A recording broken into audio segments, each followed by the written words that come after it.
Senate confirms Professor Josh Amopitan as new chairman, Independent National Electoral Commission. One of the things that we have to do is to work out an internal mechanism. House pays tribute to late ex-speaker Agunwa Anekwe. He upheld the sanctity of this house and demonstrated that even in turbulent periods, legislative order can be preserved. Federal government, Borno State Aviation Partnership set to boost economy. I think that what this tells me is that government of President Bola Ahmed Tinubu and Mr. National are really working for the people of Nigeria. And on Good Morning Nigeria today, we shall discuss equity for role in cancer care, plus expectations of new INEC chairman.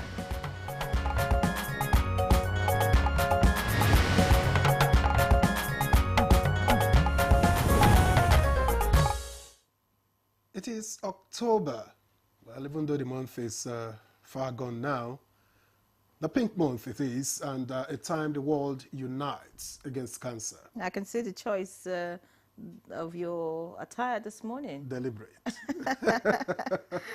Yes, indeed, Victor. From awareness to action. This season is a reminder that early detection can save lives.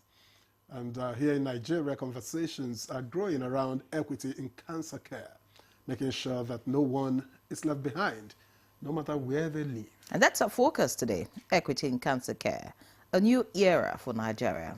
We'll hear from experts on how far we have come and what more needs to be done.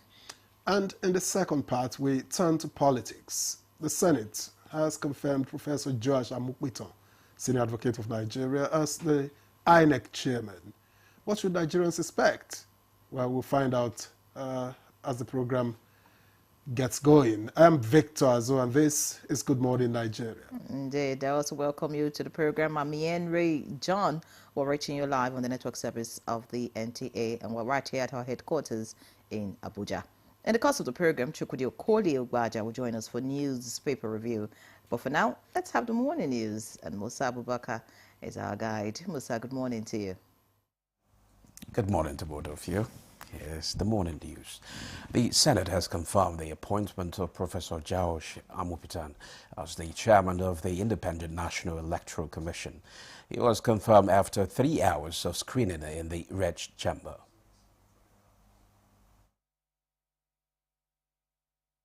What mechanism are you going to put in place to detect when such compromises occur? What strategy will you bring to manage the complexity of the country? I'm taking this position on trust, and the people who I'm going to work with, they must also appreciate the fact that they are there on trust. The late former Speaker of the House of Representatives, Agunwa Anekwe, has been described as one of several presiding officers who strengthen Nigeria's legislature through integrity rather than ambition. Speaker of the House of Representatives, Abbas Tajuddin, stated this at a special valedictory session in the House. Demonstrated that even in turbulent periods, legislative order can be preserved. The Minister of Information and National Orientation, Muhammad Idris, has acknowledged that the partnership between the federal government and Borno State government in the aviation sector is crucial, with potentials to impact the economy positively. The minister was in Maiduguri and visited completed and ongoing federal and state government projects.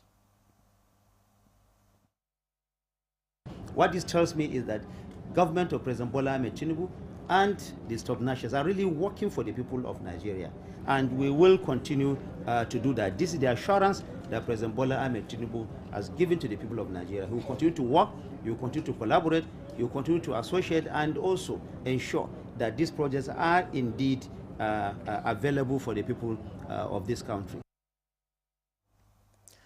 The International Monetary Fund, IMF, says Nigeria's ongoing reforms are paying off, attributing the latest inflation drop to 18.02% to the policy measures.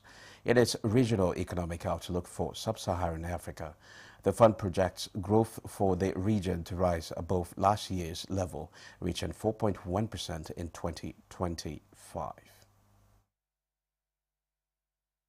The tightening of policies that have been undertaken in recent years, particularly on the monetary policy front, but also the effect of the exchange rate adjustment that took place over the last year or so and more, having come through the system. So it is consistent with the policy calibration that we see.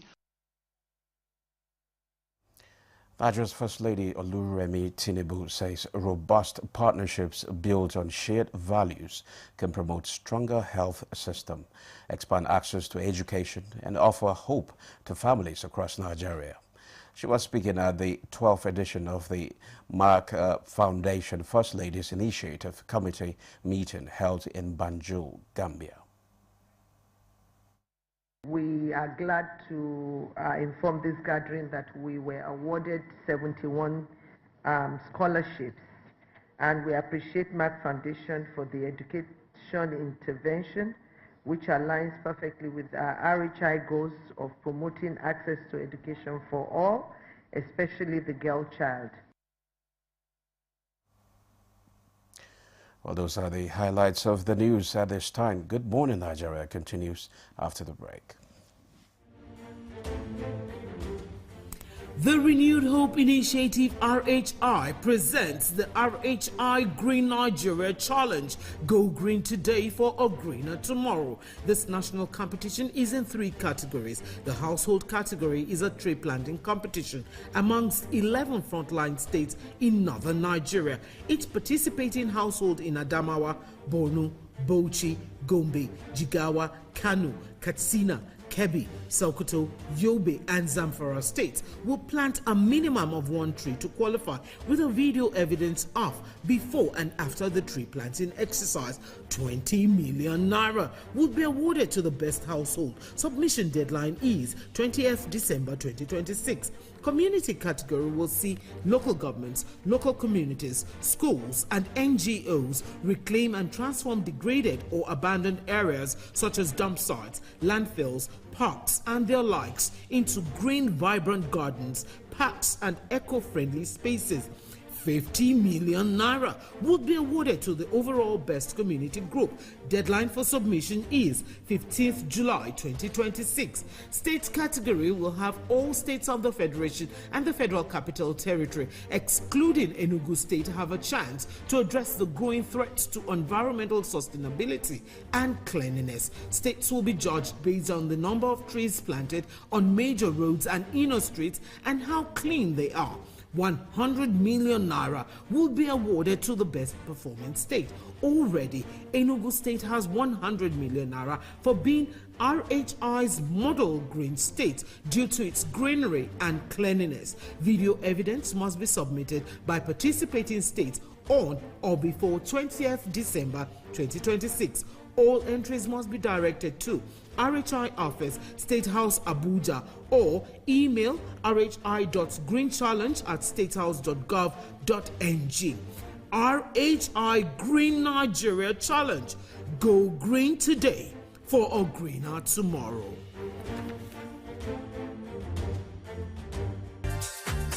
Nivea Black and White Deodorant, now with 72-hour protection. But what does that mean? 3 cities in 3 days and no fear of sweat and odor. 120 dances with skin as smooth as the moves. Sweat, stain and odor protection. Nivea Black and White Deodorant. Skin is for embracing life. Nivea is for skin.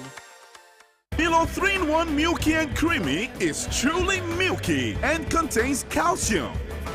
So, no need to add milk for that rich, creamy cup, which helps to nourish your kids. And the National Productivity Order of Merit Award goes to...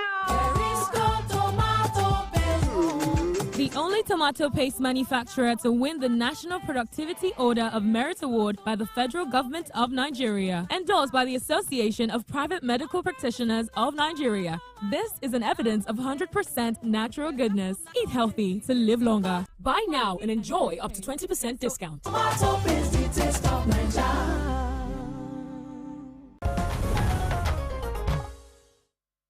Right, well, thank you for staying with us. Up next on the program is Newspaper Review.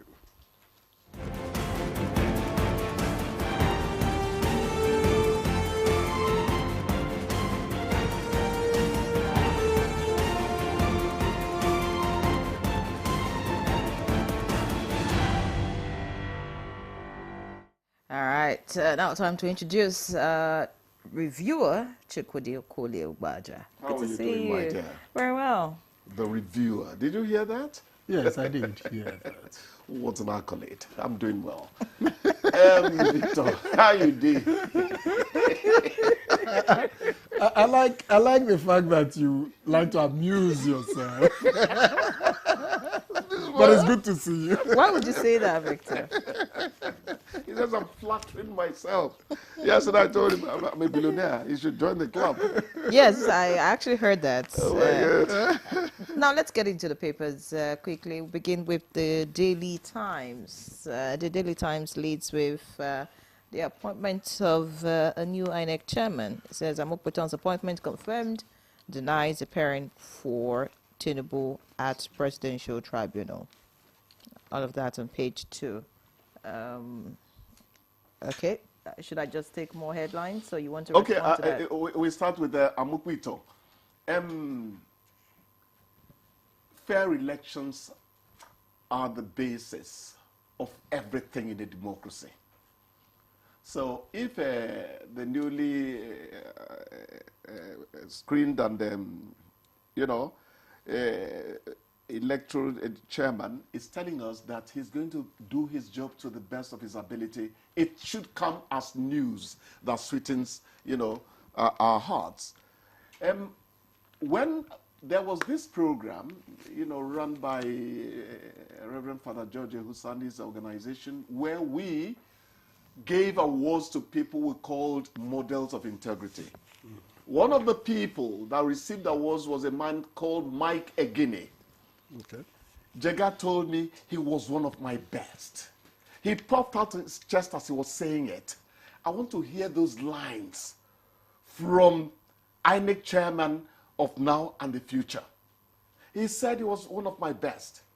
He wasn't the Obongo of Calabar. Said, Egini showed us that votes count. I mean, I have all the clips. And Mike said, I came here to count votes, not money.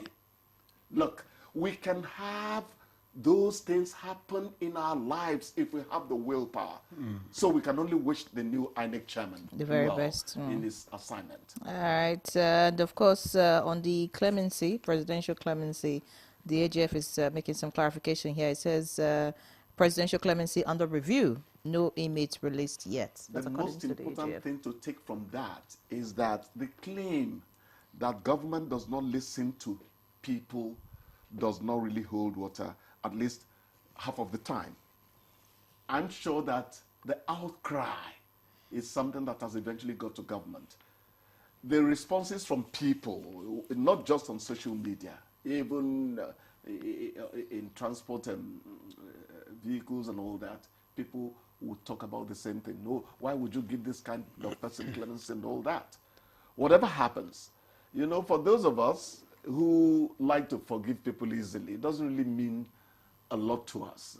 It doesn't. But we are talking about governance and the people. You're talking about the impressions you leave on the populace when you do certain things.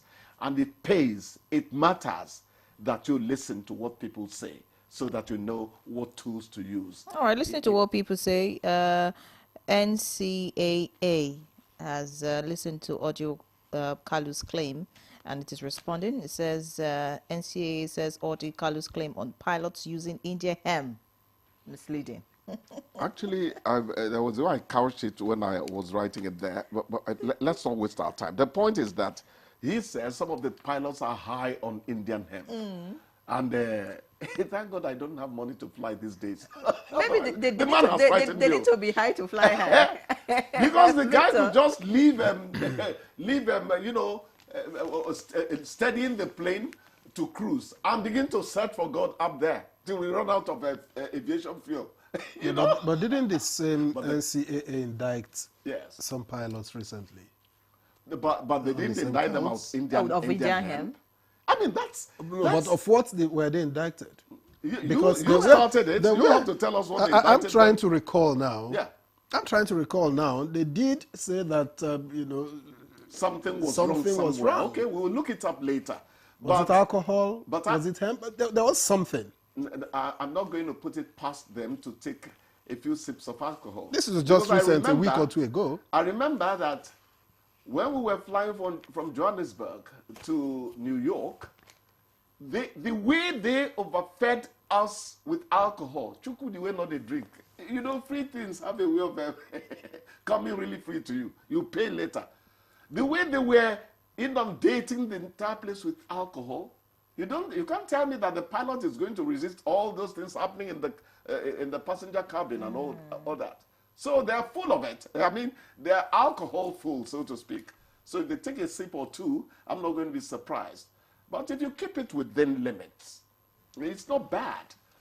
But to hear about Indian hemp, in fact, I asked myself, has all Jews of Kanu become a prominent member of a narcotic unit?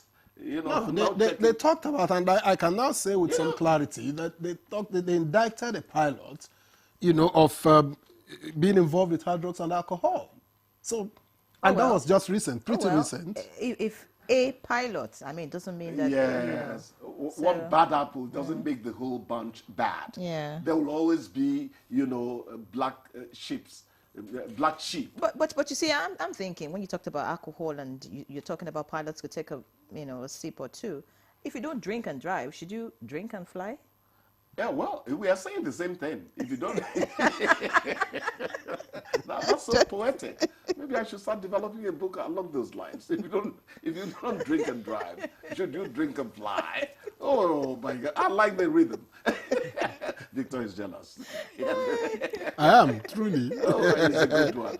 It's a good one. You know, her mathematical brain sometimes tears into the arts department. Chukudi, I'm sure you have some headlines in your paper, but there's this one here that says, group demands government action as hunger, malnutrition persists in Nigeria. Yesterday was World Food Day, and of course, calls for, government to do the needful so that, Nigerians do not starve. The thing is this. I have always said that journalism requires us to say the way it is when some food prices are coming down. But some people simply don't have purchasing power to get even the prices that are coming down. They can't afford it. But let me talk more deeply. What has happened to the anchor borrowing program? What happened to it?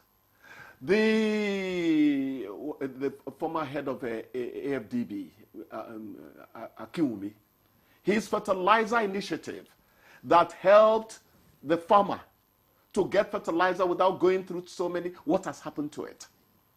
The president of Nigerian Farmers Association came here the other time. He said policies are not consistent.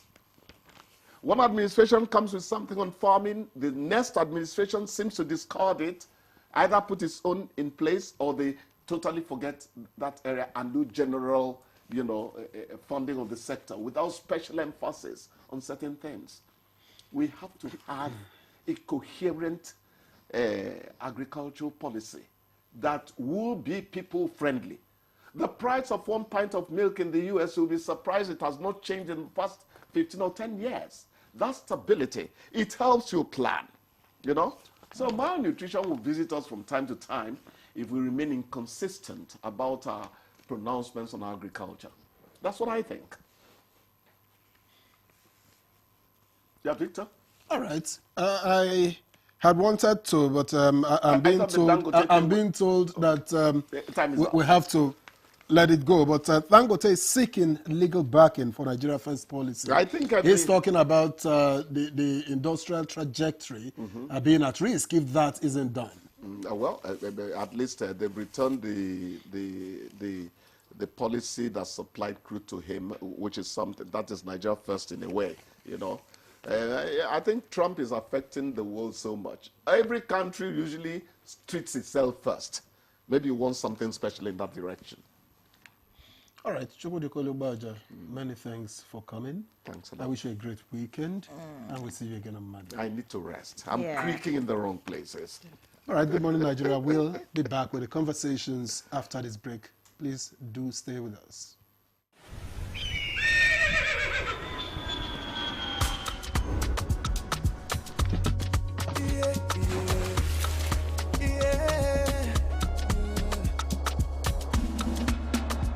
From the Atlantic across the savannah to the Sahara, we rise, the land of the free, we know they tire. We dream great, our spirit is undying. Resilient, rooted like palm tree, we sway in colors, with undying demand. We make solutions, we ignite passion, yeah. Diversity is unique, we are more than just a nation. We are Nigeria, strength in unity, we know they carry life. We are Nigeria, together live the dream of a land with great destiny. We are Nigeria. I am the real Nigerian. Brought to you by the National Orientation Agency, NOA. Lagos, Port Harcourt, Abuja. The city is moving. New voices, heavy drip, all heart. From the streets to the stage, this is the next Afrobeat star. What are we here for? Let's Afrobeat star. Let's get nasty. And the talents from all over showed up to own the room.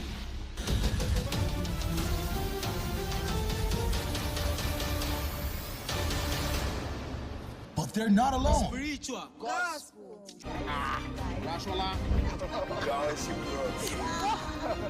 All chasing a slot to face the judges. Puffy T, SARS, Andre Vibes, P Pride.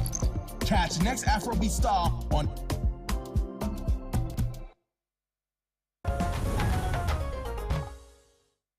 All right, you're still watching Good Morning Nigeria live on the network service of the NTA. And before we begin our conversation this morning, which is on equity for all in cancer care, let's quickly take a look at this background report put together by our correspondent, Ibrahim Dan Hamidou.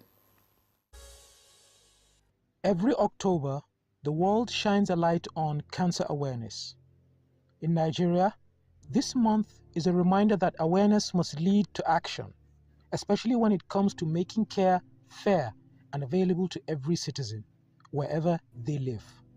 This year, with International Cancer Week running from October 13 to 17, the focus is equity.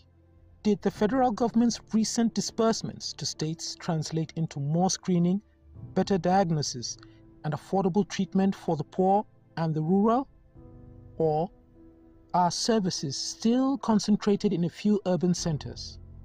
Chairperson Chioma Uzodimma says FLAC has reached more than 625,000 women with prevention education, led screening drives reaching thousands, and provided free breast and cervical screenings across states.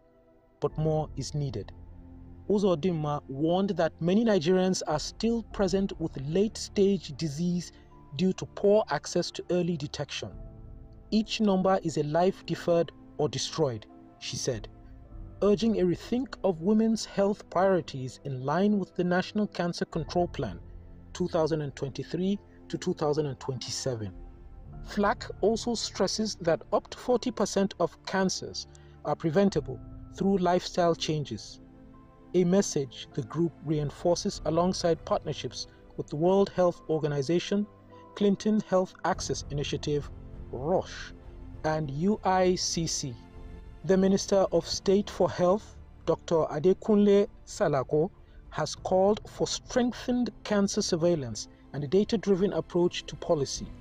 He described the cancer registries as the heartbeat of evidence-based control and said the federal government is prioritizing digital transformation, data integration, and stronger national registry networks to ensure no community is left behind. Director General of NICRAT, Professor Usman Aliyu, highlights ongoing efforts to build new population-based registries, train registry staff, and align Nigeria with global best practices. Partners like NORA and AFRCRN are supporting capacity building and regional collaboration, but experts say equity will only come with sustained funding, state-level policy adoption, and local access to screening and treatment. As Nigeria marks Cancer Awareness Month and highlights International Cancer Week, the central message is simple. Awareness without affordable and accessible services is not enough.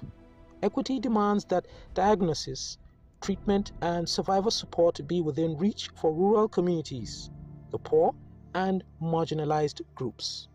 Today on Good Morning Nigeria, our guests, experts in cancer, will discuss practical strategies to deliver equity for all in cancer care, how to turn federal disbursements into local action, scale up screening in the state health systems, and build a national system where early detection and treatment are a right, not a privilege.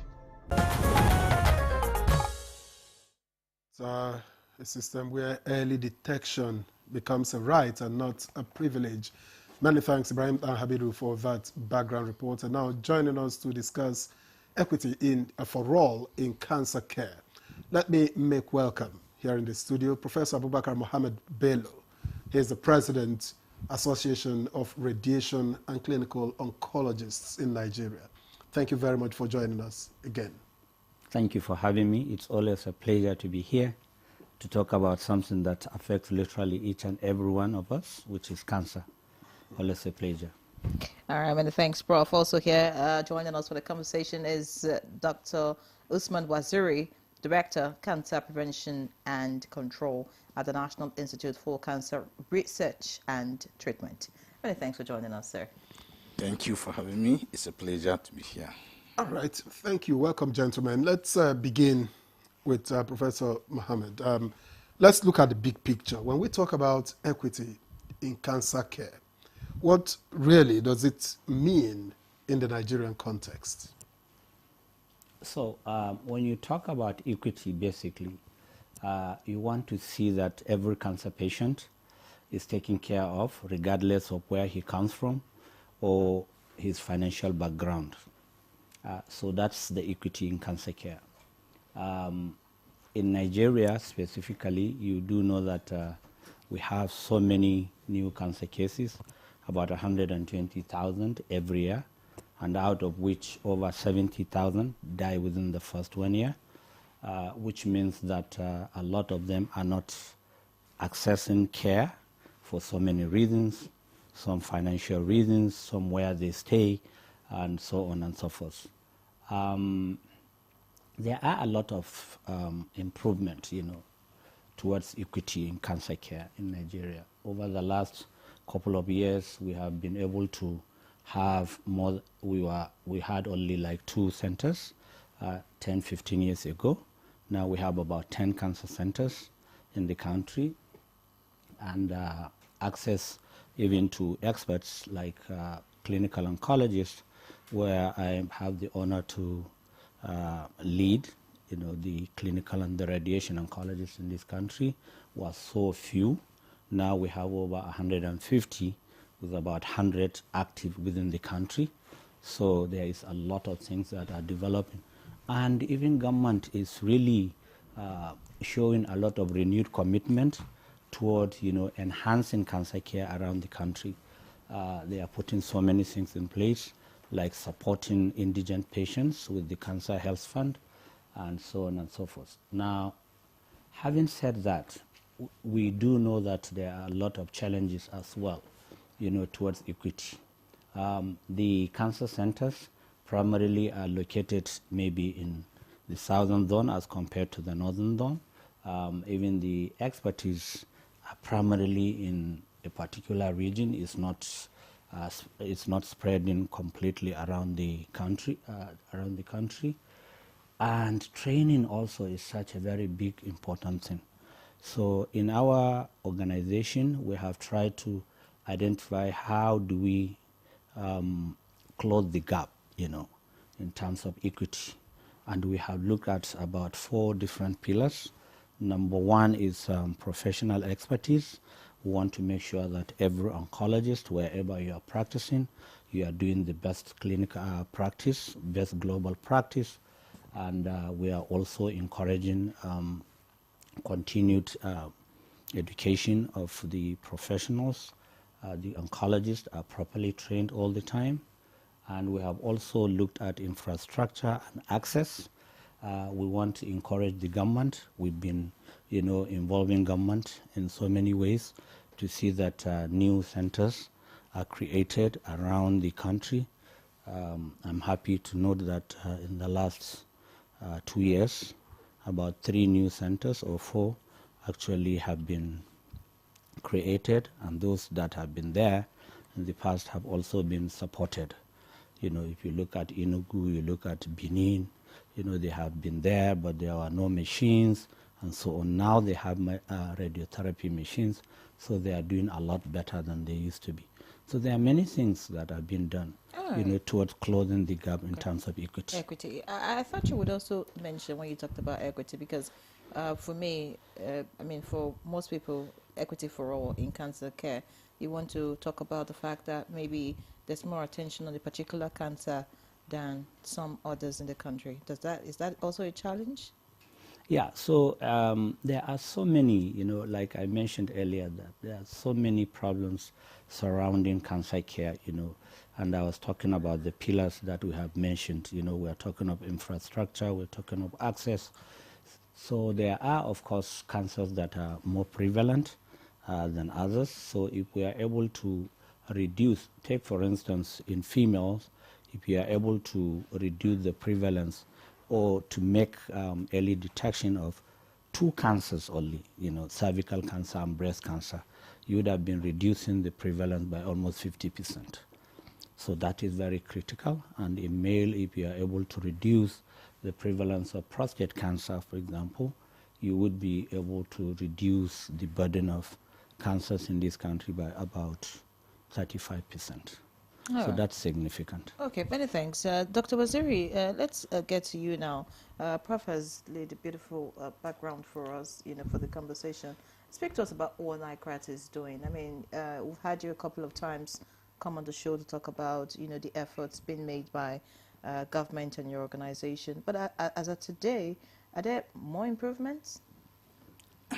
Well, quite sure. Let me say, in terms of equity question, just as Prof rightly highlighted it, ensuring equitable access to care regardless of socioeconomic background.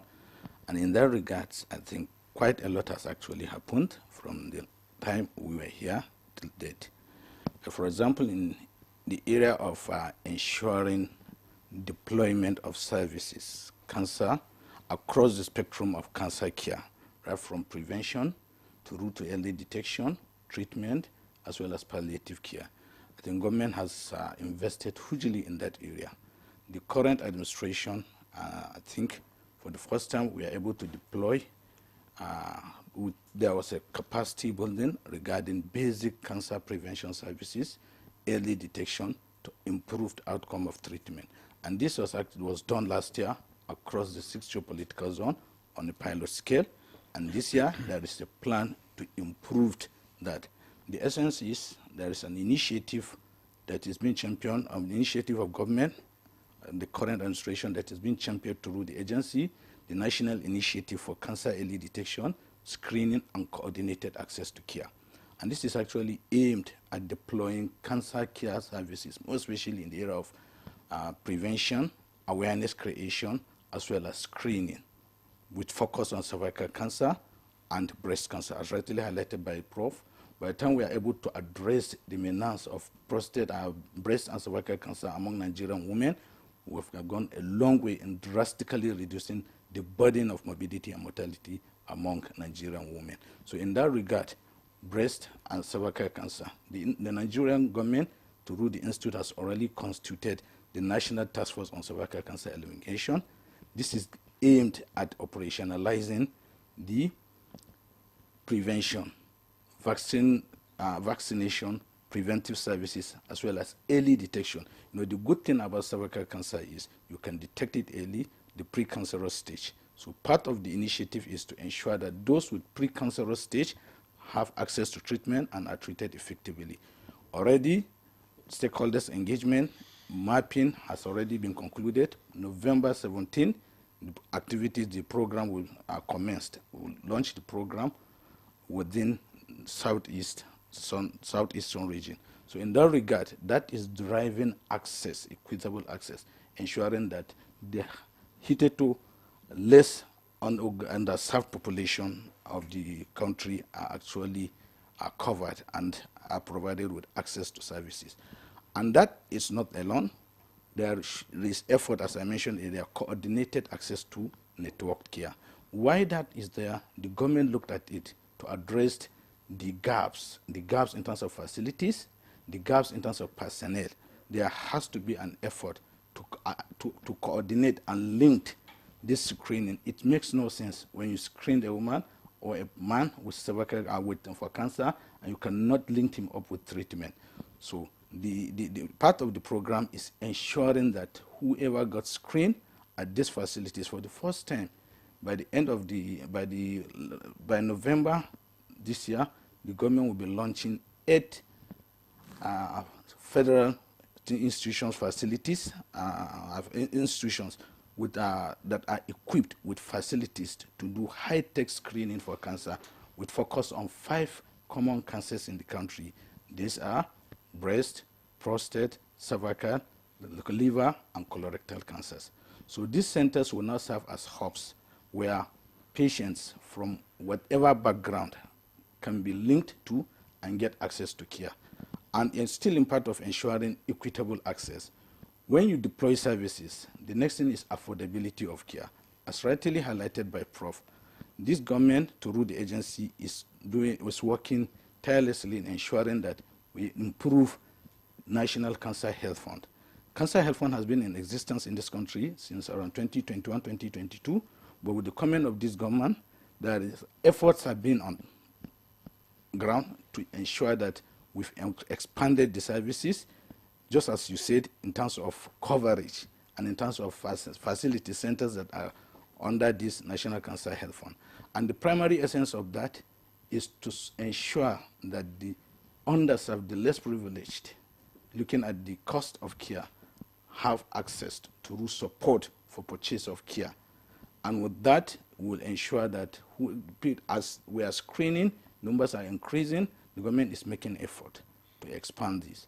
Already, there has never been a budget line for childhood cancers. In this 2025 budget, government has dedicated a budget line domiciled at the agency to support children with cancer, because for quite some time, these are areas that have been neglected.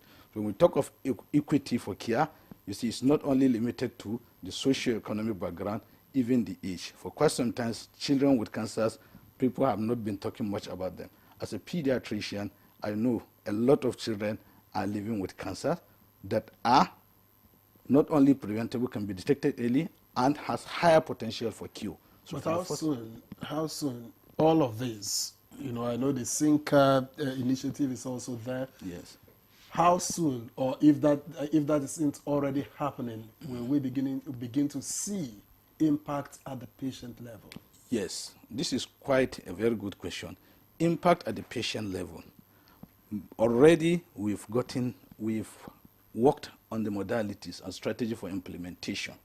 We have been in touch with local and international partners like St. Jude Global and Nigerian Society of Pediatric Oncologists. We've already engaged and mapped centers based on certain strategy and criteria, facilities-wise, expertise, and we've already identified that, and we've already developed the modalities, and in the next couple of weeks, we are launching the commencement of Childhood Cancer Fund support for children living with cancer. So by the end of this year, I'm sure a lot of Nigerian children will start benefiting from that. So Okay. I think practically we are talking of that. In terms of SINCA that you've mentioned, already Nigerian government in this current dispensation through the institute has already trained over 200 Nigerian young researchers, oncologists, scientists in the area of cancer field for high-tech research that is not only reflective of the scientific progress, but the lived reality of Nigerian patients, to see how we can base our policy formulation, our practice in the area of oncology to address Nigerian cancer challenges. But let me take that to Prof, because one issue we still do have is uneven access between the urban and rural areas. In your opinion, what single policy could be that game changer to close the gap? So, you see, there are different levels of cancer care. You know, when you start talking about prevention, for example, that should spread all over. Waziri was talking about cervical cancer, which is actually a preventable disease. You know, you don't even have to allow it to even develop to precancerous condition because there is a vaccine, right? And there is a vaccine that you can actually use for young people to be able to prevent that cervical cancer from developing in the first instance. And Nigeria actually has keyed into the global initiative of the 1970-90 of the World Health Organization, where it's expected that about 90% of children would be immunized, you know, with the human papillomavirus vaccine. And Nigeria has done so well. So far, we have been able to immunize about 50 million, you know, children in this country within the last 2-3 years, which is so fantastic. And vaccination is still ongoing at the moment. Sorry? At the moment, is the Yeah. HPV So it's an vaccination. ongoing thing. Yeah. You know, it's not like it's a one-time thing. It's a continuous process. But Nigeria has been successfully been able to vaccinate this number, which is fantastic. And with the fact that now we know that one dose of the vaccine is sufficient as compared to previously we thought it was 3, then it became 2, and now studies have shown that even 1 is enough to prevent children from contacting the human papillomavirus and developing cervical cancer. So that is one area that is low-hanging fruit, okay? But the area that is really, really quite difficult now to have is that we have equal spread of cancer centers across the country. And I want to believe, for me, is that federal government alone cannot do it. State governments must key in to be able to provide cancer centers because it's doable. States should be able to provide. There are about 28 states in Nigeria that have no presence of any cancer institution or comprehensive cancer centers, as it were. There are no radiotherapy equipments, basically. So, and that is huge. So that means patients from rural areas need to travel to urban areas to access care. Sometimes they can't even afford to go there, and even when they get there, the cost of the treatment is prohibiting, and so on and so forth. So these are very important things. But Nigeria has developed the National Cancer Control Plan, where there are, you know, clearly defined stages of how to close this gap, you know, in terms of screening, in terms of treatment, in terms of prevention, in terms of palliative care. And it has been costed many years ago. But unfortunately, there is no funding, there is no backing, you know, financial backing to be able to implement this. In this country, it has not yet been institutionalized to have screening, for example, nationally for cervical cancer. So most of the cervical cancer screening are being done individually and by NGOs that encourage cervical cancer. So it's not institutionalized, it's not a must, but it should be a must that women should go for cervical cancer screening because this is of national importance, right? Because patients that develop cervical cancer have so much, not only disease implication, but also economic and so on and so forth. But the cost of screening is also a challenge for a lot of women. And that is why the National Cancer Control Plan has developed templates where they can crash down the cost if implemented by government. It will crash it. Take, for instance, the human papillomavirus vaccine. Until it is now implemented, it was so expensive. But now government has taken the fight and have provided all the necessary vaccines across the country, and because of that, people are keen in. So the same thing can happen even to screening of cervical cancer. The same thing can happen to screening of prostate cancer. The same thing can happen to screening of mammogram. What about professionals, in this field? I'm talking about people like you. You talked about 100. Is that sufficient? Not really. It's really grossly inadequate. But that is the story of sub-Saharan Africa, really. And even the ones that were training are now JAPA. I learned that JAPA now is an English word. It's in the dictionary, so I can comfortably say the JAPA, So that is one of the key areas. But we have, as organization, have looked at areas where we need to work quickly. And one of it is to provide, to make sure that we engage government to provide more training, more doctors to become specialists in cancer care. And that is one of the things that we are doing. But it is so small, it is so meager. Every oncologist now in this country is taking care of 2 million people when you are supposed to be taking care of less than 100,000. So you can do the math. So everyone has a burnout syndrome, and most of them have acute fatigue syndrome. The last time one of my younger residents actually collapsed in the hospital because of overwork. There are not enough. Not enough. What about infrastructure? Here, so that we remind the viewer to send in their messages. Of course, emphasis on short messages. The number is on your screen, just so that we can take a number of them as the conversation progresses. All right. Being an expert in the field, what would you want to say? What areas should government focus on in terms of infrastructure that can help you get the job done better and faster? So infrastructure will not only entail providing equipment, it should provide training as well, because machines don't treat patients. It's the human that trains. So human development should be the number one thing.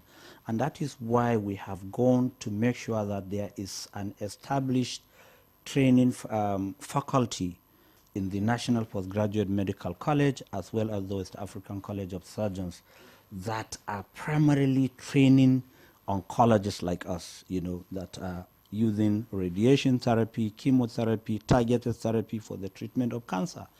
And we don't only do that, we do advocacy, we do so many other things, engage policymakers to make sure that these things are institutionalized. So that is the first most important thing.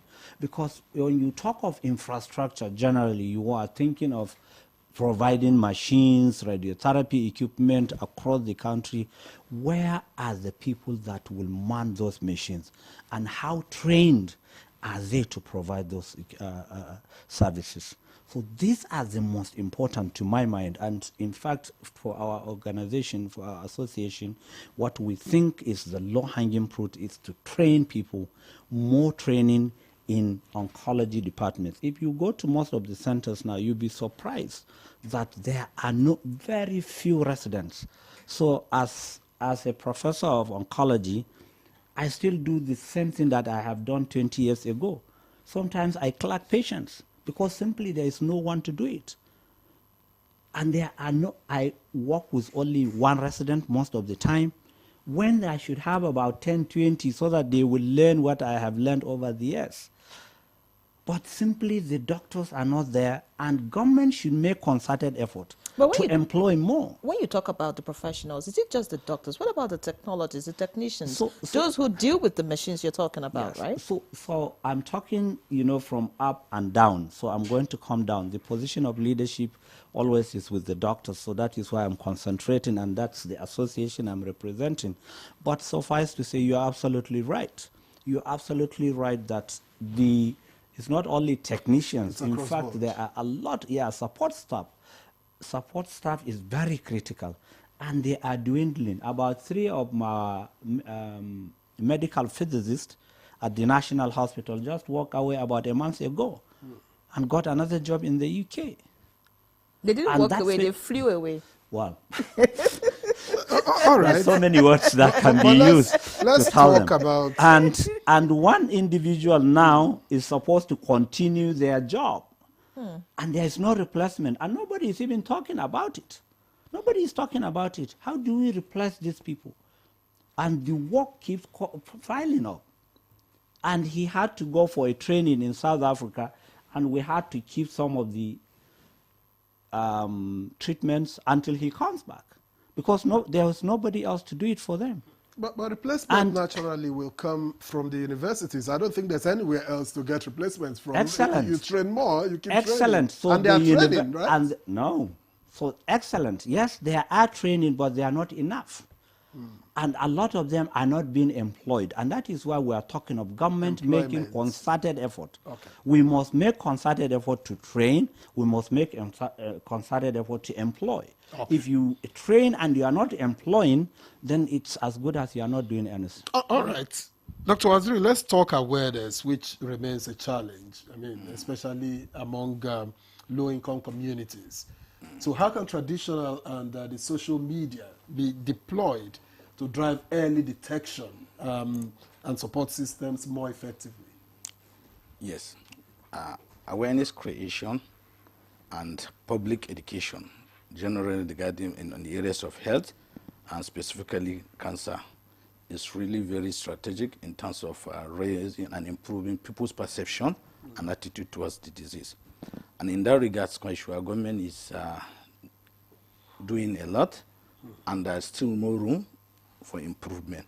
Like currently, we have a plan, a costed plan, funded by government, about to be rolled out. Also, in the area of multi-pronged approach to awareness creation.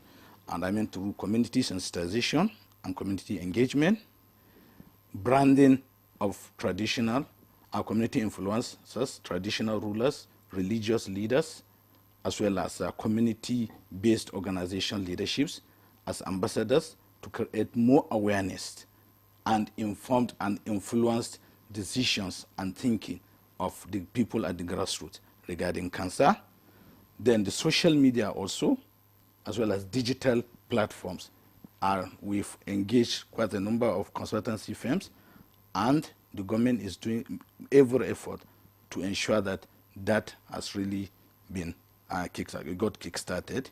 Then, so also in the area of government agencies also, we have developed a robust plan, a sort of partnership and collaborative plan, strategy to engage sister government agencies like the NTA, the National Orientation Agencies, in the area of awareness creation. And we're equally utilizing school institutions like schools and National Youth Service Corps to really raise that awareness regarding cancer care, cancer itself, to demystify. A lot of information, communication, and education materials have been developed by the Institute, and we've shared them in 2024, and we are still distributing them. The second batch of distribution will commence, and we are targeting institutions like hospitals, where you have patients and people coming for care, schools, more especially secondary schools, as well as primary schools, and then tertiary institutions also. Then, market women organizations, we are using them.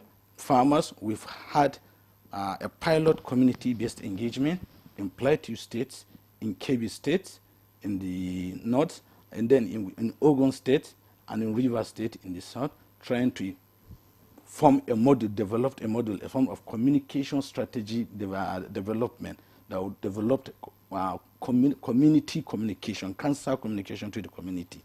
The findings and learnings from that, we use it to build upon what we are planning to roll out very soon. But what about collaboration? Since you are talking collaboration for awareness, what about for cancer care? Collaborating with the NGOs, with private sector, to ensure that cancer care becomes more affordable and sustainable? Yes. You know, we've initially discussed about awareness. In the area of cancer care, and this is one area that since the coming of the Institute, the government, through the Institute, has really been making a lot of efforts. Let's take, for example, the issue of policies and the issue of cancer control plan that was highlighted by Prof. When the Institute came on board, we realized that the National Cancer Control Plan needs to be reviewed. The Institute reviewed it and developed the National Strategic Plan for Cancer Control in Nigeria in line with the WHO request or requirement, and that has actually been launched 2023 to 2027. Got costed and we've already started implementing it. Part of the implementation plan, we have the strategy for cervical cancer elimination, operationalization. In the course of operationalizing it, the Institute has already formed a task force committee and created partnership for the elimination of cervical cancer in Nigeria, PESIN, which got launched sometimes. And I think this is a very giant stride towards operationalizing it. Still in the area of partnership, you know, you need to have a needs assessment to know where we are and where we are going and to direct our activities. The Institute engaged international partnership, International Atomic Energy Agencies, World Health Organization, International Agency for Research in Cancer, and conduct a needs assessment, a sort of impact review in this country. That was concluded 2024. The report has just been launched and presented 2 days ago in the just concluded ICW. That, the essence is to create this partnership, a holistic approach, a bankable document that would now guide us. And through it now, we have established that partnership. The IAEA are there. Then locally also, we have local collaborators. And that is guiding us to know where we are now and where we will be by the 2027, 2028. Okay. And that is exactly the blueprint we are operating. Brilliant. Many thanks, Dr. Waziri. And in terms of costing, I just wanted to put it in. Quite sure government is doing a lot because most of these activities, this present dispensation, based on the findings from this impact review, from the needs assessment, from the collaboration, most of the activities, we secured budget line for research in cancer, we secured budget line for prevention and screening services. We are, for the first time, this government is establishing nationalized or government-owned, taking ownership of screening services in the country. 8 facilities in the country at tertiary level will serve as hubs for screening of common cancers.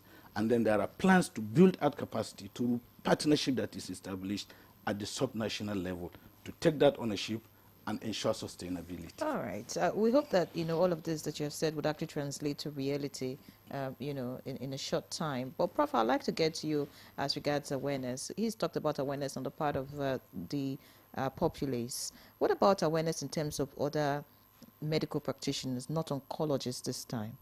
Because, most times we talk about cancer, you talk about the fact that they present at late stages, and that's also increasing the burden for treatment and all. But, of course, we can deal with it or probably even prevent it if, when patients present at the hospital, the general practitioners who see them are able to refer them as early as possible. So there's also the lack of awareness on the part of medical personnel who are not oncologists. So what are you doing in that regard, just so that they are also skilled and trained to do the needful as early as possible? Well, that's a very good observation. I must commend you for that, because we do know that from diagnosis to treatment takes about 3 to 7 to 1 year, 7 months to 1 year, and that is really one of the real reasons is that there is the differential of cancer is always at the backdrop of clinicians when they are doing it. And having said that, government not only government, even our organizations, we have participated in developing some cancer desk or some desk information that was supposed to be disseminated to secondary institutions as well as primary health care. You know, because we believe that this should happen from primary health care. Primary health care is being strengthened, and they should be educated to recognize early symptoms of cancers. If we are able to do that, I know that government is working very hard to strengthen all the primary health care. They have put in so much money in the last 2 years. You know, the Honorable Coordinating Minister of Health is an expert, and he has so much passion on primary health care, which should be the first, you know, first step, you know, when you are talking of health care, cancer care. So primary health care should be strengthened to be able to recognize, and that is the first way.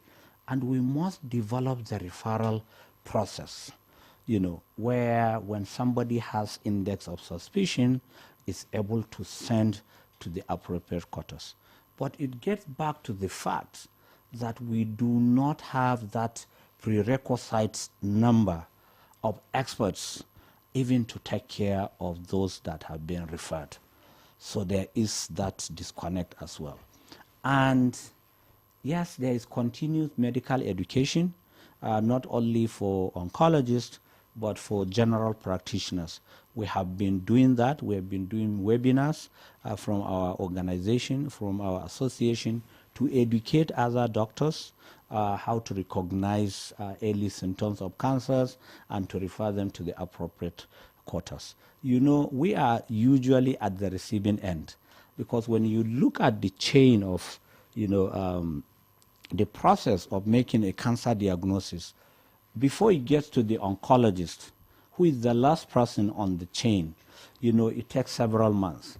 Now, you recognize that there is a symptom, you have a lump, somebody feels a lump on the breast, he's sent for mammography, the mammographer will do a mammography, and he will now send it for biopsy, and then the biopsy, you know, will be, that biopsy specimen will be sent to a pathologist. How many pathologists do you have in the center, you know, and how long will it take for him to make a diagnosis before they are now sent to the surgeon or sent to the oncologist, as the case may be. So it's a lot of, it involves a lot of professionals, okay? It involves a lot of professionals that we do not have at this point in this country. So that is why late presentation for the not so distant future will continue, even if we are making all these giant strides that Waziri is talking about. It will take a while before we will clearly see the impact of what is being done. But if we are able, importantly, we are able to domesticate our professionals, support our professionals so that they don't need to japa. They can stay here, because I tell you, if you are working abroad, it's not the same as staying here. You know, some of us have had that experience so many years ago, and we decided to stay. Not because we are being paid fantastically, but because it is important to be here. What can be done to make the medical personnel stay? What should be done? Is it about salary alone, or no, there are other certainly factors? not. Certainly not. Otherwise, a lot of us will not be here. But provide an environment that is rewarding to work with. If you are looking for this equipment, you get it. If you are looking for that equipment, to get. People that come back from abroad develop private practice, and they are happy doing it. Not because of all the money they are making, but because they have put things in place.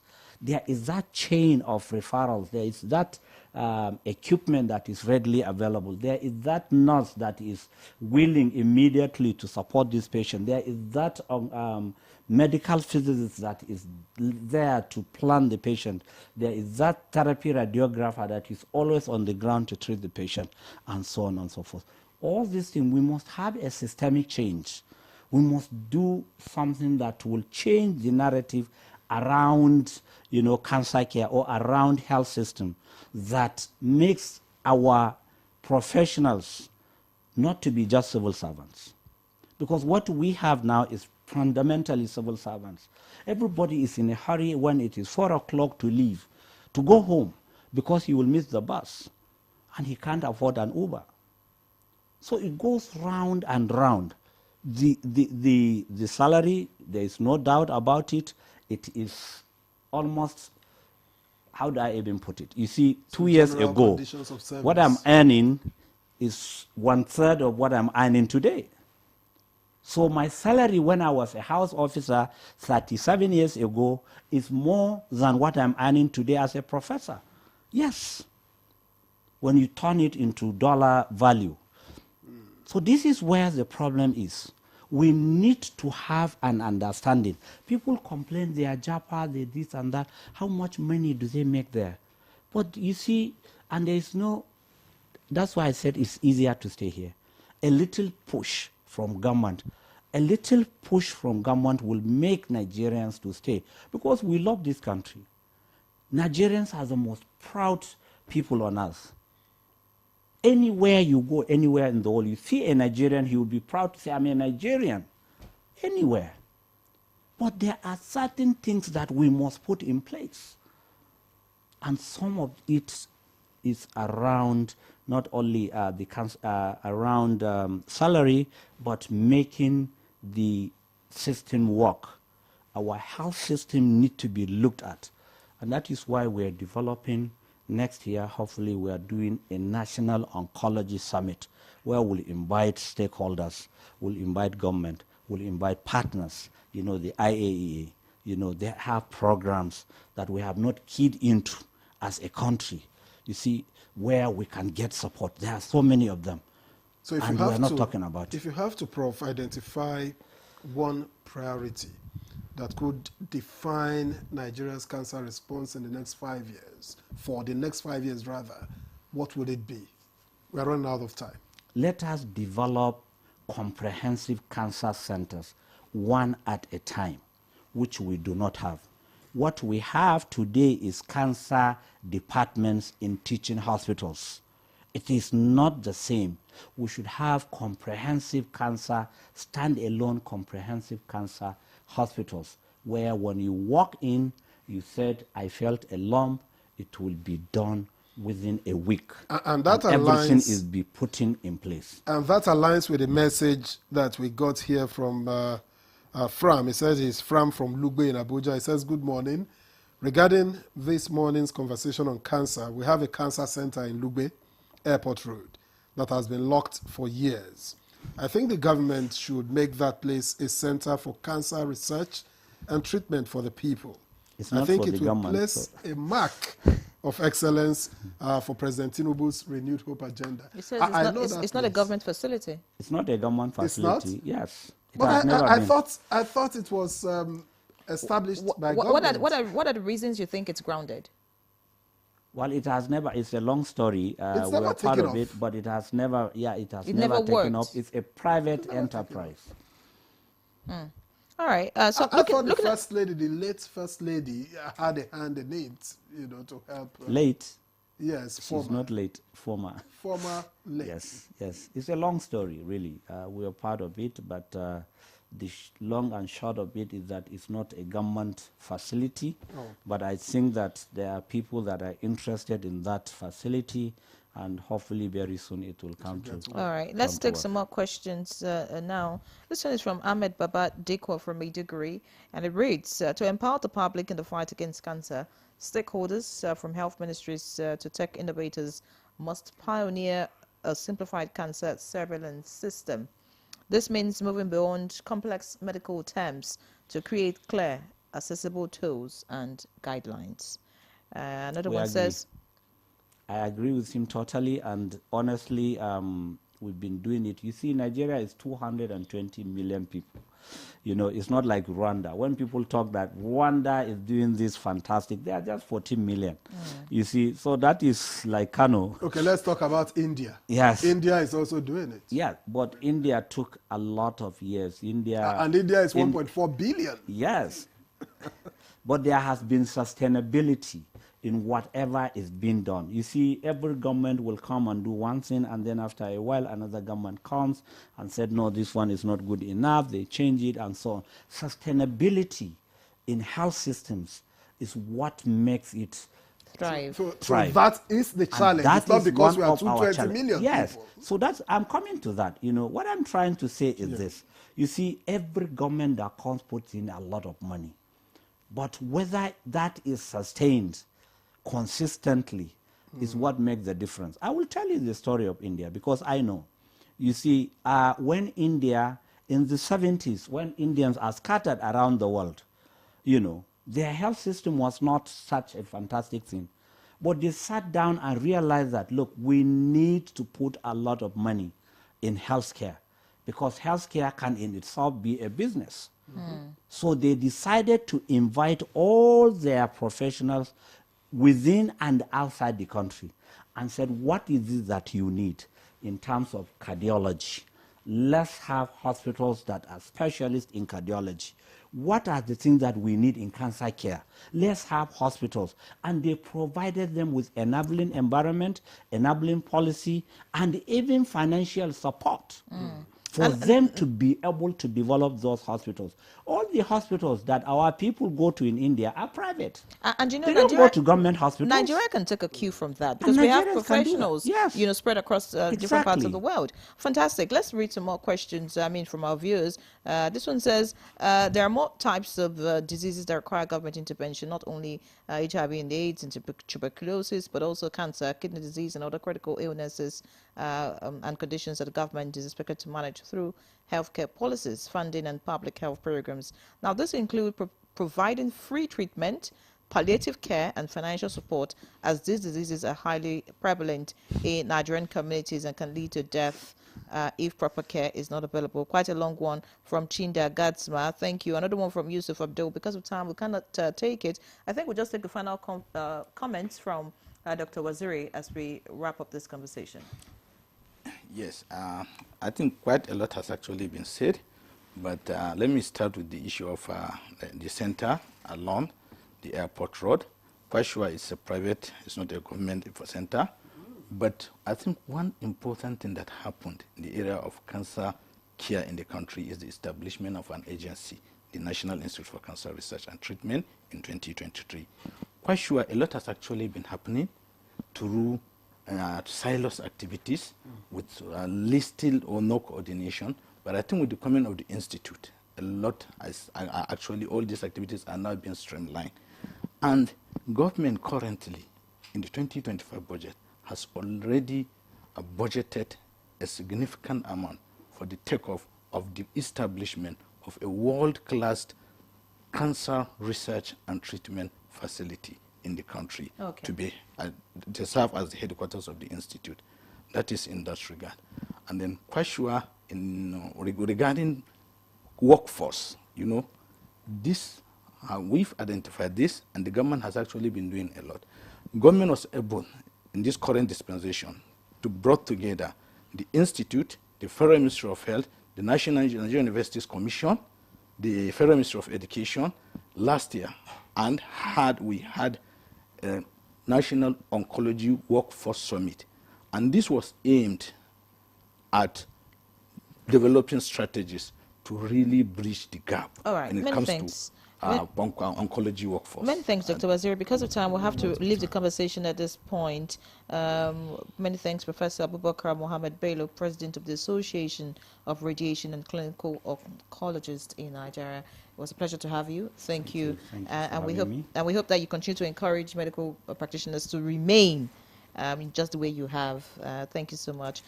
Dr. Usman Waziri, Director, Cancer Prevention and Control at the National Institute for the Control of for Cancer Research and Treatment. Many thanks for being our guest. And yes, keep up the good work. We hope to see you some other time to hear all that your organization is doing. Thank you. It's a pleasure. So that's our first conversation. We have a second leg on the program this morning, and that's on the brand new INEC chairman. Please stay with us. The counsel of our fathers. My advice to these young people is please do not take us back to those harrowing days. You probably do not know what it is. Nigerian youths, let's build our nation together.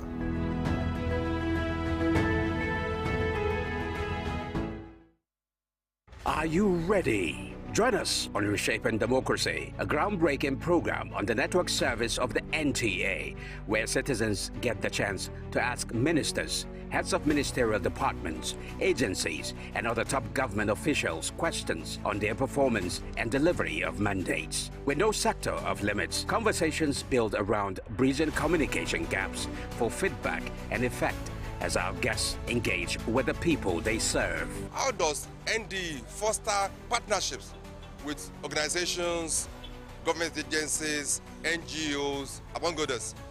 As our leaders give account to citizens' inquiries on good governance, tune in to Reshaping Democracy, a creative concept coming up every Tuesday evening at 10:05 p.m. This is Reshaping Democracy.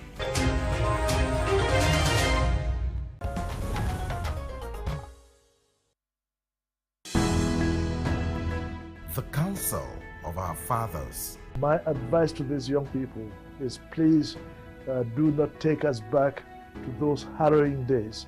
You probably do not know what it is. Nigerian youths, let's build our nation together.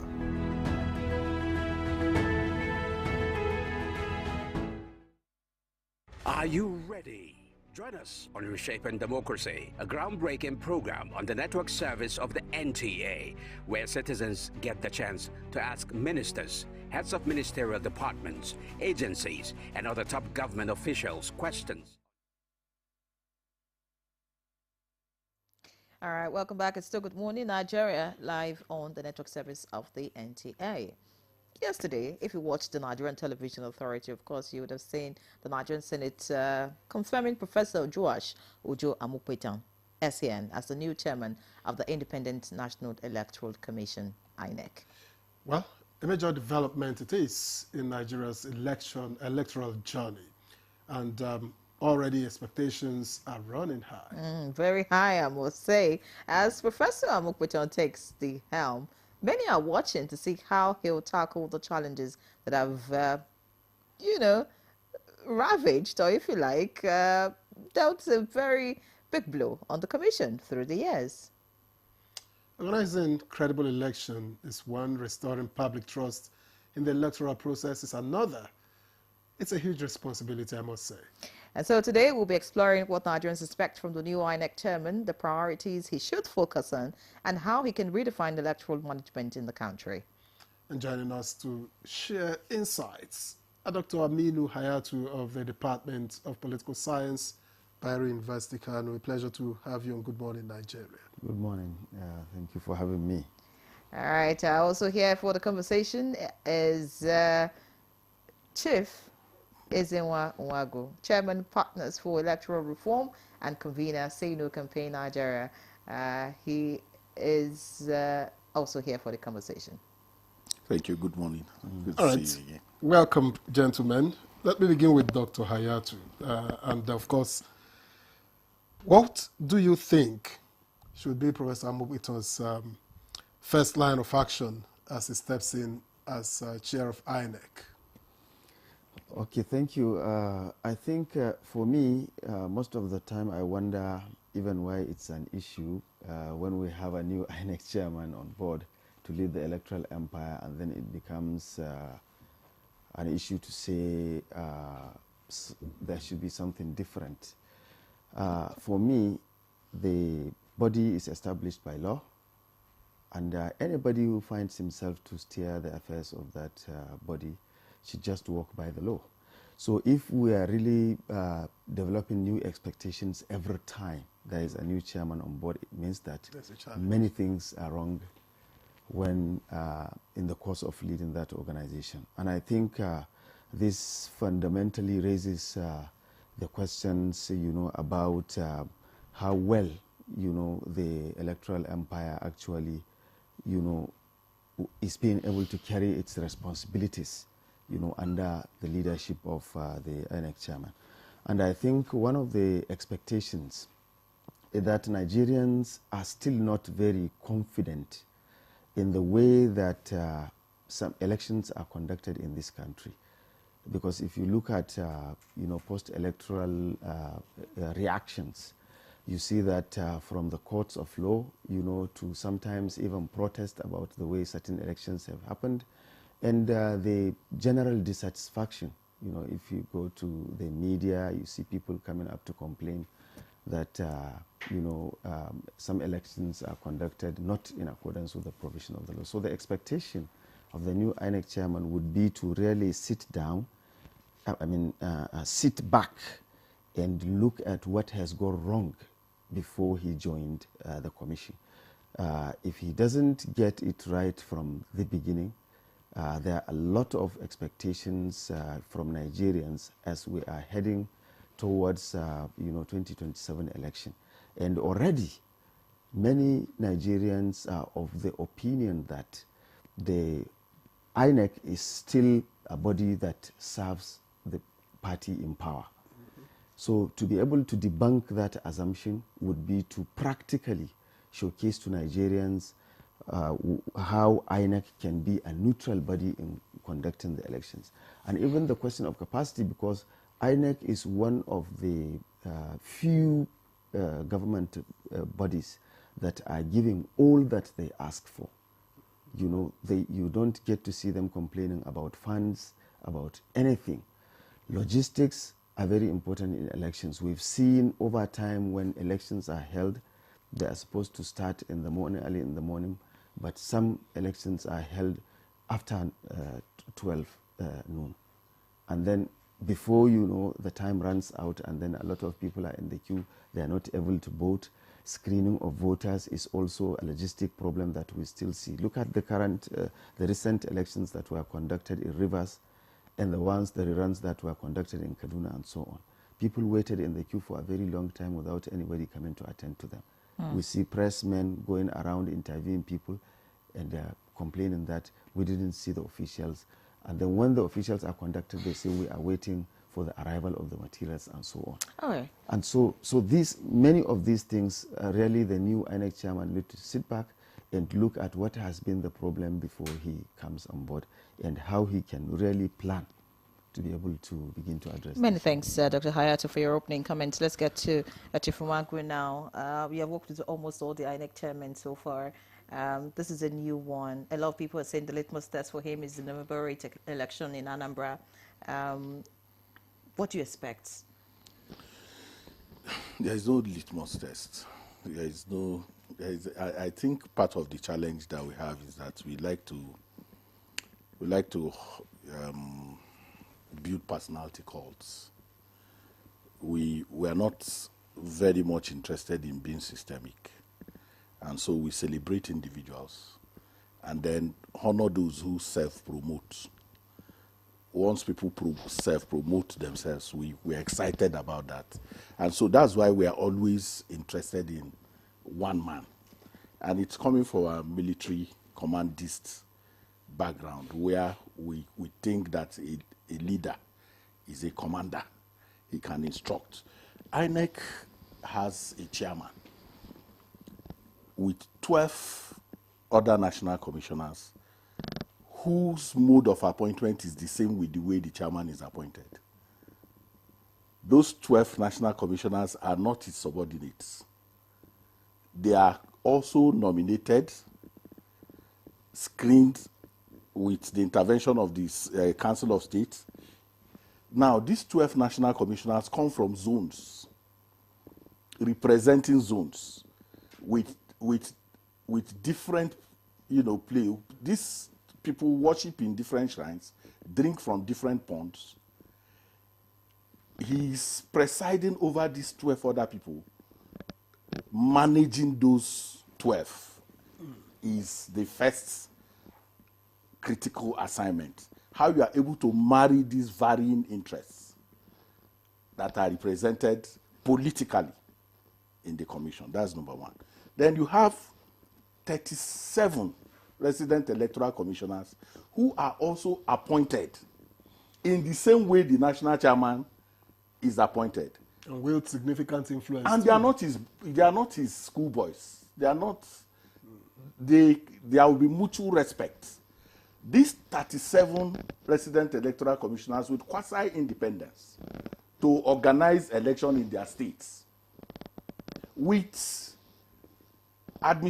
37 administrative secretaries, with 774 electoral officers, and for a general election with over 1 million ad hoc staff, including vice chancellors and other academics who function as returning officers.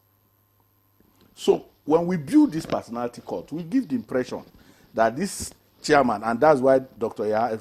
his prefacing was important for me, that every time these appointments are made, there's a furor that comes with it. Oh, you know, what are the new expectations? As if he's a major general that will simply now start. He has to navigate certain minefields. And organizing these minefields are important. He has to study the political environment. He has to understand the different stakeholders in the electoral pyramid. But he doesn't have time to do all of this before Anambra. Anambra work has finished in Anambra. He's not the one conducting Anambra election. There is a national commissioner in charge of Southeast. Okay? If there are 10 things to be done, 8 has already been done in Anambra. He will go and attend stakeholders meeting. You know, meet the different stakeholders, do the photo ops, and come back to Abuja and stay in a situation room. The foot soldiers are the resident electoral commissioner, the EOs in the 21 local governments, and the presiding officers in the 6,000 polling units that you have in Anambra State. These are the guys who are going to be conducting elections. And you know what happens, Victor? We give these people comfort. They are off the radar in spotlighting. So whether we are looking at election manipulation or good organization of election, they are not in the focus. Because the INEC chairman oversees and ensures they do the right thing. So see, they are overseeing. You are overseeing 21 EOs. Okay? You are overseeing a resident electoral commissioner that you did not appoint. You are not understanding this. Who has quasi-power? They can call themselves a family, but if you are involved, if you are invested in elections, you understand that this national chairman, okay, will have to walk through minefields. I needed to signpost that. If you understand that, then the second thing that needs to happen, because you are setting agenda for him, I don't know how much time we have. By the time Professor Jega came, Professor Jega did an intervention. That intervention has become a bureaucracy. What was that intervention? He infused academics into the electoral process. You know, outsourcing the certain aspects of the conduct of elections to these academics. The administration, the INEC administration itself, that you had challenges with in terms of the integrity deficits, not much has been done about that. Do you understand what I'm saying? So those academics now, the politicians have now become very interested in who becomes vice chancellor, in who becomes that process. They have completely ambushed it. Are you saying it is because of INEC? Because the guns of that infusion is now facing us. A lot of work needs to happen in strengthening. And let me give you the NAFDAC example. When Akunyili came into NAFDAC, if you remember very well, there were no people came from outside. What happened was motivation for the staff, training, and discipline. And she scored that high point that we saw during her tenure in. So the infusion of the academic, the politicians contribute 90% of the challenges that you have in elections. And Professor Amupiton needs to do well to understand their ability to subvert the process and find out the linkages of this chain that I talked about. If you are talking about election manipulation, where does it happen? Does it happen with the 12 national commissioners? Does it happen in operations department? Does it happen in procurement? Then you come to the resident electoral commissioners. Subnational elections are as good as the resident electoral commissioner. If a resident electoral commissioner is invested in giving credible elections, you will have one. If he or she is not interested in that, you are going to have challenges. You saw it in Adamawa, you saw it in Sokoto, you saw it in Abia in the general elections.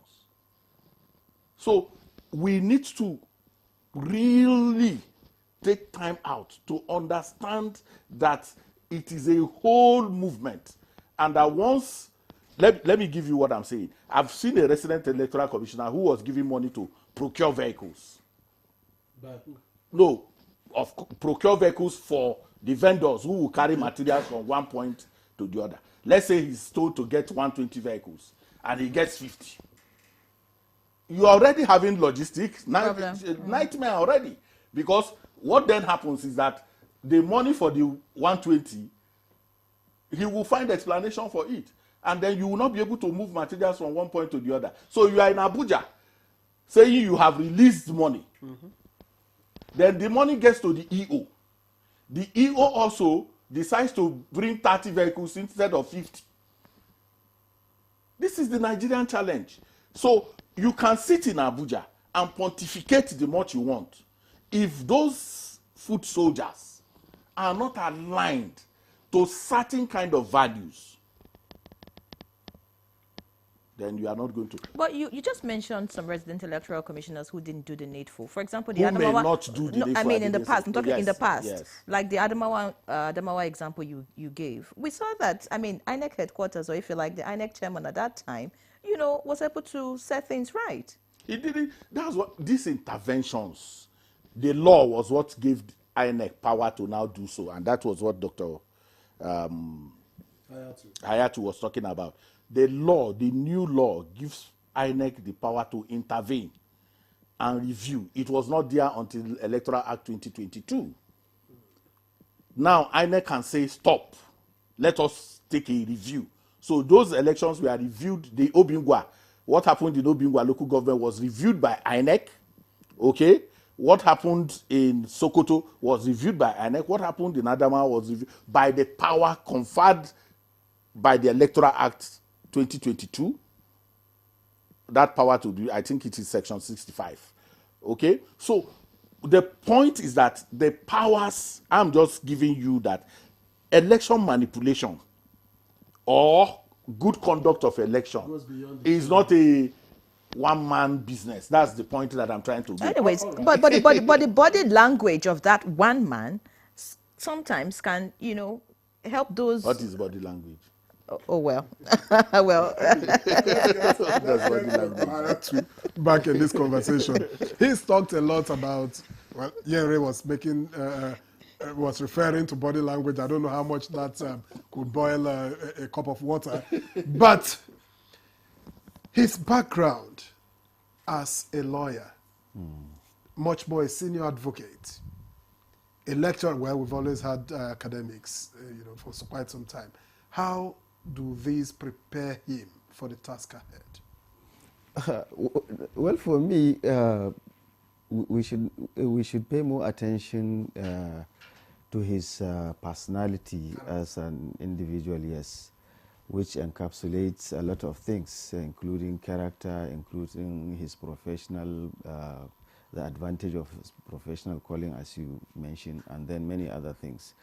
Because if you check the qualities that are required of an INEC chairman to be in place, it's not someone you should doubt about his capacity to perform by the time they are accepted to be in that position.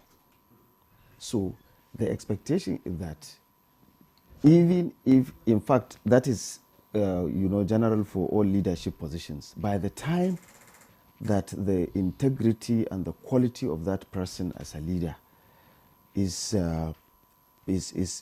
confirmed by everyone in the country, and even including the people he's leading, there are slimmer chances that people could compromise under his leadership. We have seen leaders who have led people that under them have known to be corrupt. But because the leader has integrity and has no tolerance for corruption, they would have to align with his own leadership style, perhaps until he leaves or something. So it is important that he really juxtaposes that capacity to show his ability to be honest with in his dealings as an INEC chairman, and also to, comply with the provisions of the law. Many people, when they accuse, the electoral umpire, they refer to the laws to say that they have violated so section, they have done this, they have done that. And I think it is important and it is high time that these mistakes are not repeated over and over again in a country in which democracy has come to stay. And he must, if you look at, people's reaction on his election, you understand that people have relative confidence that he is of good moral standing to be able to take up that challenge. What remains of him is to put that in practice. And you remember, in all the past INEC chairmen we have had these challenges of questions around, many practices that have happened under the leadership of the INEC chairman that people challenge as violating the electoral laws. Why should we have INEC we have INEC in place? Why should we have, cases after election in court almost being challenged after every election? So the INEC chairman has a duty, and he has mentioned it, that it is not only the INEC chairman that runs INEC. You saw that in some states, like what happened in Kano, during the last election. One electoral commissioner took the decision to do something outside the provisions of the law, and he was allowed to be on his own. It was not the INEC chairman that was accused of that misdoing. And so also all other responsibilities across cadres in the INEC, they are solely for the people who have been appointed to do that job. If they fail, they are responsible for that. So basically, the INEC chairman is more or less like a manager who should be able to really, as he mentioned, oversee and oversight. You are appointed there not to go and impose decisions on people. They have laws guiding their operations. Talked about character. Yes. Ezenwa also made mention of it. He talked about politicians creating 90% of the problems. These same politicians will give you gifts that you don't solicit. Someone told me in private that Professor Jega, part of why it seemed like he succeeded was that he never wanted to interface with politicians on a private level. If it wasn't for, election, those meetings that they will hold with political parties, he never wanted to interface. He never wanted to receive anything. He never wanted to hear that, he's doing something, he's willing, and he never wanted all of that. And he made it clear to the people who walked around him. Part of the problem that a politically exposed person would have, most likely, is the people around you. The corridors of power, people in the corridors of that power that you hold. If you cannot put a leash on them, they will dent you, because they will take decisions in your name. They will do a lot of things in your name. So how important is that? No, like I told you in the beginning, the problem in Nigeria is that we see people in the position of power, but we don't know what is in their mind. If an INEC chairman is in place who is supposed to be neutral, apolitical, non-partisan, and is supposed to really manage the affairs of the electoral empire, they have no business with politicians whatsoever. The only business they have with the politicians is when they try to, relate with them based on, the provisions of the law that, yes. But the problem is that we see in all the things that are happening in Nigeria, we see tendencies where when you see elections conducted and you see the responses by some by INEC itself on certain electoral matters, you get to wonder if there is no connivance between such politicians and those people. Okay. So the INEC chairman's integrity is important. If he accepts not to be to compromise, it is easy, just like you mentioned, Jega did it. Although we cannot, you know, what we see is what we can see. Exactly. So it is important. Many thanks, Dr. Hayatu. Let's get back to Izimwa Wagu now, as we begin to round up the conversation, of course. Rebuilding trust and credibility is a major issue. A lot of Nigerians just don't trust the system anymore. They don't believe that, you know, credible elections can come out from INEC that we have. What would you expect the new INEC chairman to do in that regard? And then talking about technological advancements, are there improvements you would want to see with him being in power? First, thank you. Let me say that 70% of the litigation after election are internal party issues. They are not the conduct of the election itself. And we are not paying attention to that. I just wanted to put that out. Most times when you see the court cases, they are not for the conduct of the election. They are either replacement of candidates and all those issues that. So if you have 1,000 cases, you may just find out that it is about 200 that have to do with conduct of elections. That's number one. Number two is the fact that integrity, trust, is not an election issue. Go to the ATM, watch people at the ATM. Nigerians will slot their card, money will come out, they will stand in front of the ATM and still count. So we are really a people, and then election is a divisive issue. Election creates people who are for and against. So you have to always watch out for the voices that you are hearing. Those voices, are they patriotic voices? Are they partisan voices? Before you are able to gauge the... So, Professor Amupiton, what he needs is what Dr. Hayatu talked about. He's a manager. He is managing... See, Professor Amupiton may not go to a politician. A national commissioner may finish commission meeting and go back to return to his patrons. You can't, there's nothing you can do about that now. The nature of our recruitment into sensitive, sacred organizations like INEC are part of its challenges. I've just told you that these national commissioners, resident electoral commissioners, how do they, even Amupiton, the underground of his appointment, the baggages, the debts that are owed around these appointments. But how can you do it in the above board? It inflicts. It goes through the Senate. It goes that's what I'm telling you. It not only goes through the Senate. It goes through the Council of State. It goes through the secret police, screening you and all of those things. But we have seen all the national commissioners and resident electoral commissioners who currently have been sacked. The Adamawa were all screened. They were all screened. The minister who has resigned now was screened. So what's the challenge? So the big challenge is institutional until we become systemic in our thinking, in getting a system that even if you are appointed, you fit into that system by law, not by your whimsical, whether he's a good man or a bad man. We are always assessing in terms of whether he's a good man, he's a bad man. So some have even said, why does it seem that only academics have the integrity to be in certain positions? No, that's what I'm saying. Because it's a funny thing. We need to begin to look much more into people fitting into institutions in a way that they cannot maneuver.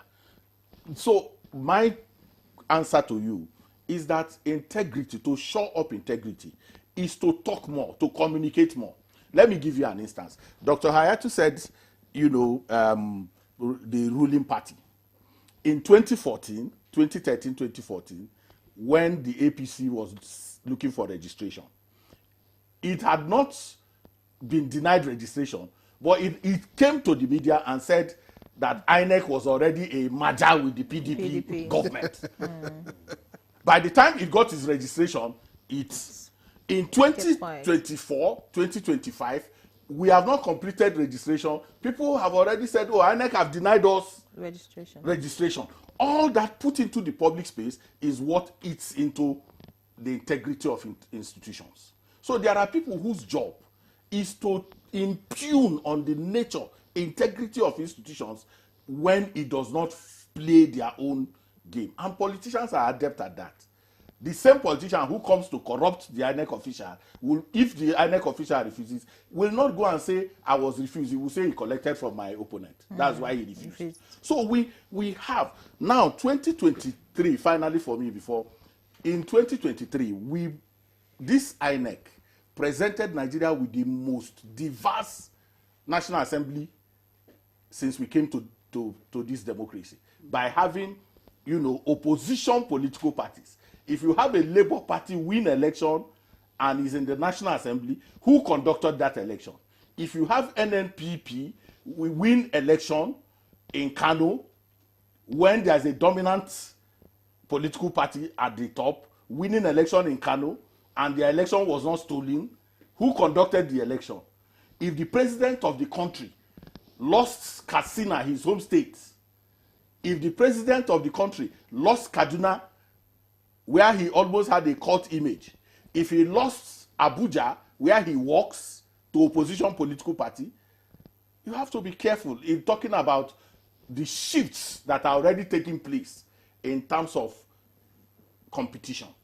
Election is a competitive enterprise, and if more opposition parties win election, is an indication of impartiality and neutrality of the manager. What about technology? Would you want to see? So technology, 2020 innovations by the Mahmoud Commission.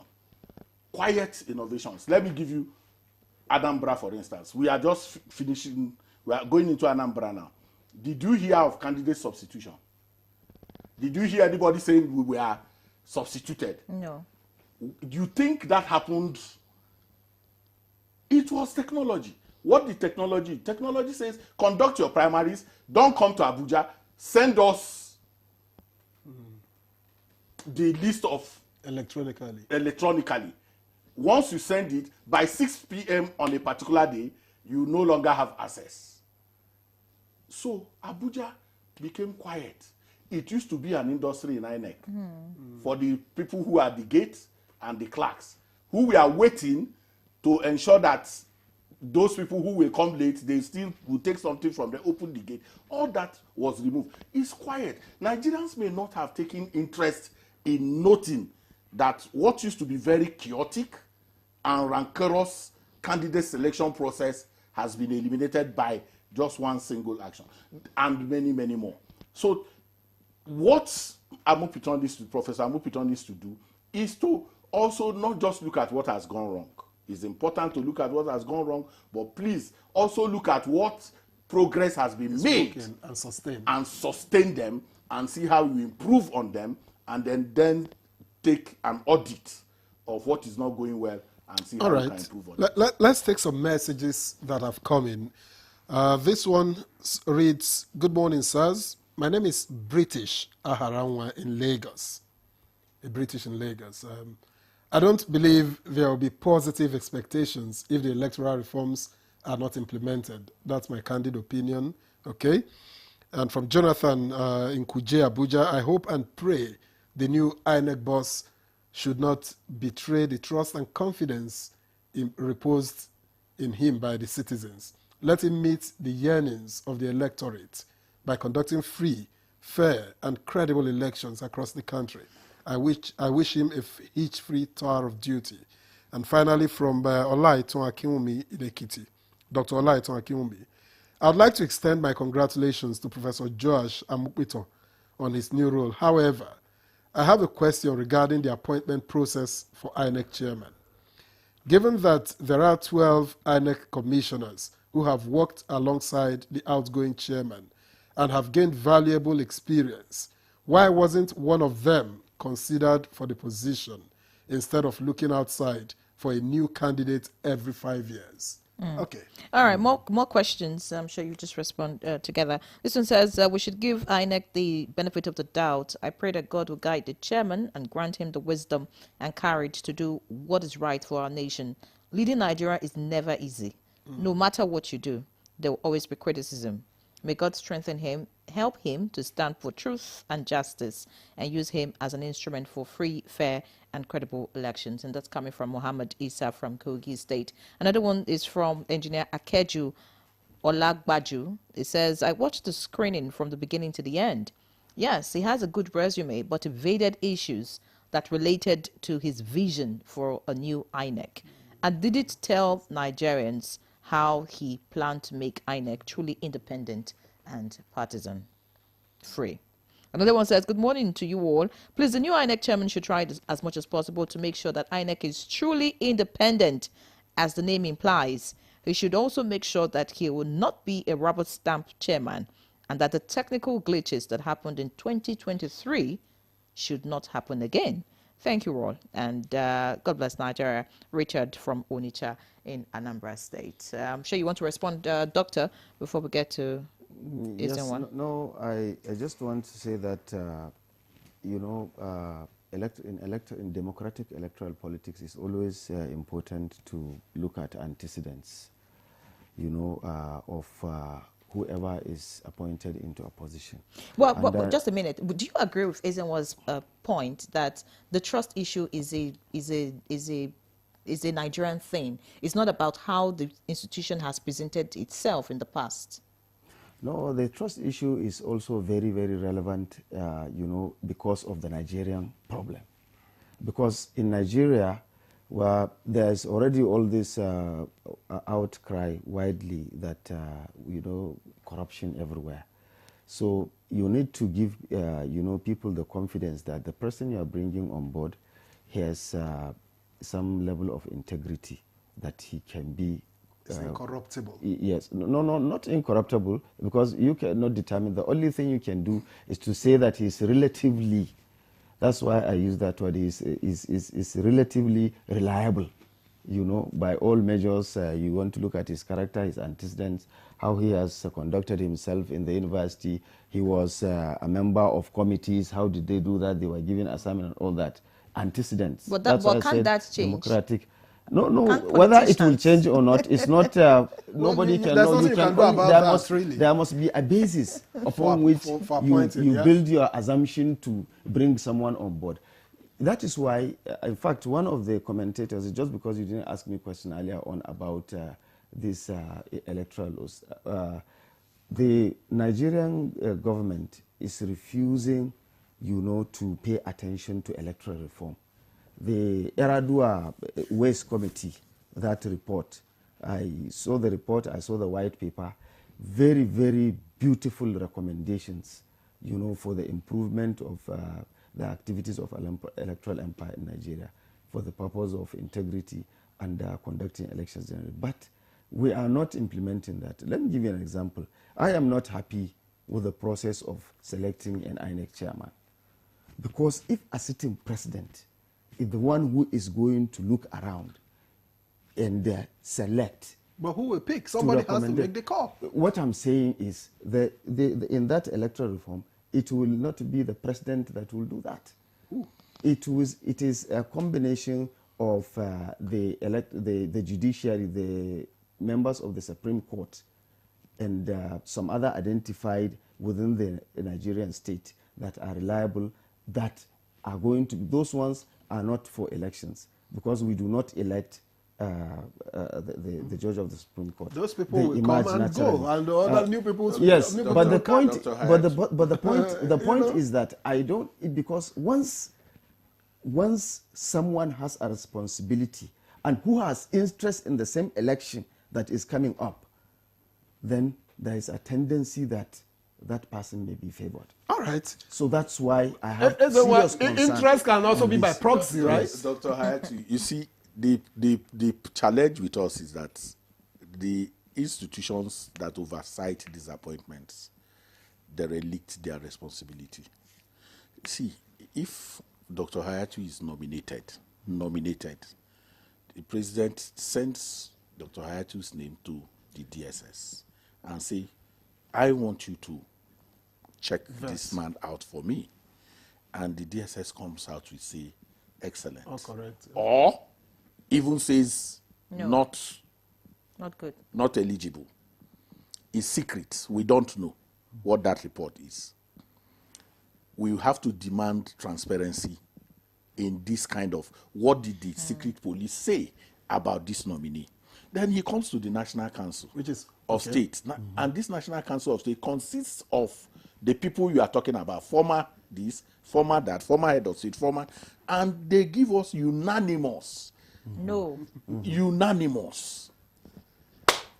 And then we go to the place where the real treadmill of scrutiny should happen. The Senate. The Senate. And the Senate has committee on intelligence, committee on fraud, everything. committee on We're out of time. all coming together and saying it's good, even if you take it to NJC, which is the recommendation of Ways.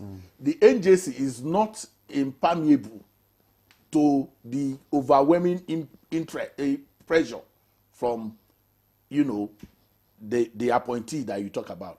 The big issue is that those who have responsibility, if the Senate will screen properly, like I said, they screen somebody. The man it is now known that his certificates were not. So these are the same No, people. that's what I'm saying. These are So the same if the people. same NJC can screen you, and then you have a problem. We're So out of time. Many thanks, Ezenwa Wagu, We're out of Chairman, time. Partners for Electoral Reform and convener Say No this Campaign kind of Nigeria. conversation, you give time. Thank you so much. Yes, I think we may have to reschedule a part 2 of this And I conversation. want to come back. There's no time, Doctor. Honestly, there's no time. Thank you so much, Dr. Aminu Hayatu, Department of Political Science, Bayero University, Kano. It was indeed a very interesting conversation, and of course, I hope we have a part 2 of it. Thank you for being our guest, and that's our package on Good Morning Nigeria this Friday. I hope you enjoyed it. Join us on Monday. I'm Ian Ray John, Level Up on the NTA. And I'm Victor Azu. Thank God it's Friday. We'll see you again on Monday.